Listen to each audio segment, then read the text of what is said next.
Thank you so much, Prof, for that. So this question is, I'll ask it as a layman. So I was thinking in terms of financial time series data. So we've got serial correlation, right? So when you're looking at the LTSM models, LSTM models, they are also autoregressive models in a way, or they fall under that, because I think when they create the next token, it's based on what the previous output. So it's their way of controlling for that serial correlation in the model. Thank you. All right. Do I answer that, or I should go for it. Okay, right. Yeah, you can actually look at the regression models to be able to, again, what we're actually looking at for here is that we have about various metrics. And one of the things we're actually paying attention to while we're not actually looking at the regression models is the noise, the quality, the attention, and so on and so forth. There's quite a lot of things. But you know, the more metrics, according to the state-of-the-art research that has been done, when you compare, because one cannot jump from A to B. You've got to compare A for A before you can actually compare A plus B. Then from there, one can actually start looking at different hybridization of maybe regressions or maybe different mechanisms as well. Thank you so much. Yeah. Yes. Okay, yeah, so just to follow up, I was just thinking, so how do you control for the interaction of the algorithms just to make sure that the quality of the interaction? Okay, so the quality of interaction or attention, it's from the output of the algorithm.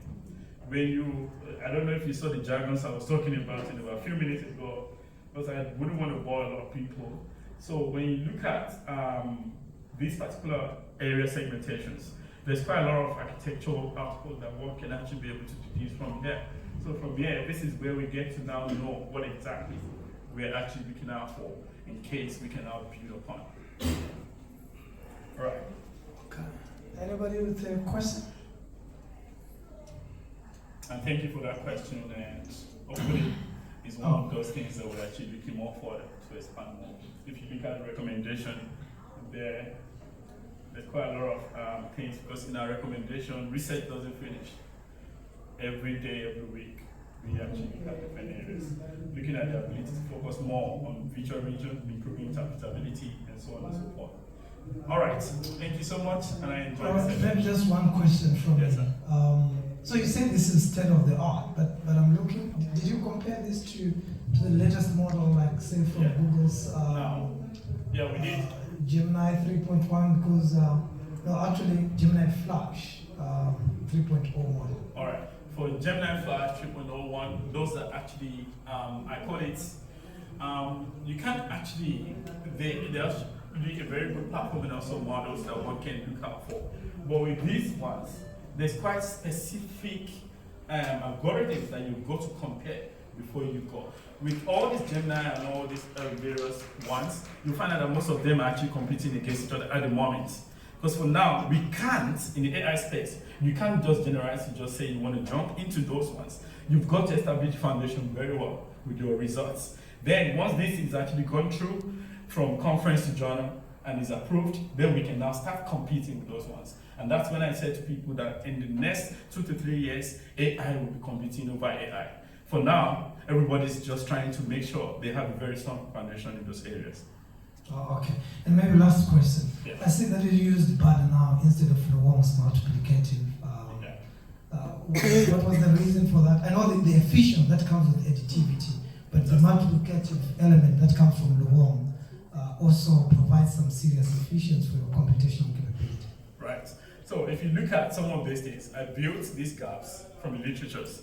When we look at the NLG, we start looking at different of these, what has been done. Then we can now say, let's put a foot into this. Then we can now, furthermore, we're going to be looking at different, or maybe you might call it appairistics, or might call it different terminologies.